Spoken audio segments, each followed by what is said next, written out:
Welcome to the Construction Defects Podcast, a show dedicated to helping home builders navigate the tricky and expensive world of construction defect suits. So with me is John Bordenero with Moisture Intrusion Solutions, an envelope consulting firm who helps builders and the associated trades in these types of problems. So John, how did we get to know each other? Treacy, we met on that long named committee, the Building Materials, Construction Defects, and Litigation Committee at NAHB.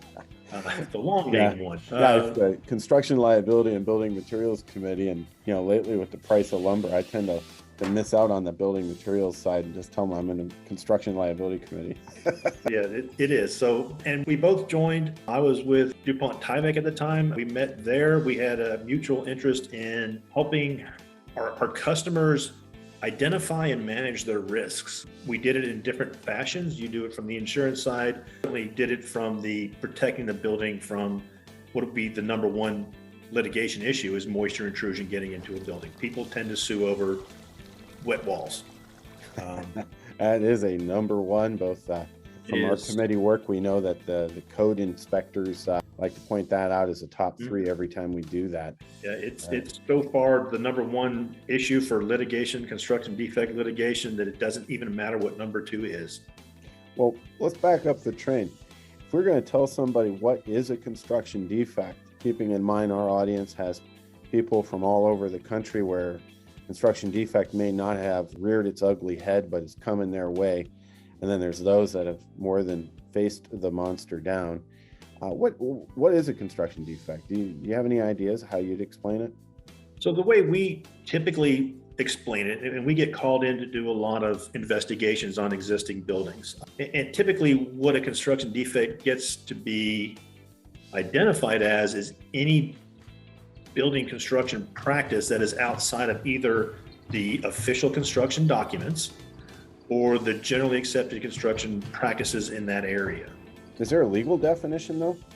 Not that I'm aware, not a written legal definition, because in this, we'll just say that there's a lot of litigation and a lot of lawyers that are engaged in construction defect litigation. So it could be outside of a code standard, it could be outside of the written documentation. There's not a firm written definition that I'm aware of. So, one of the things I've talked to builders about is, if the homeowner isn't happy with the way the paint turned out, it just turned out a shade lighter than they expected.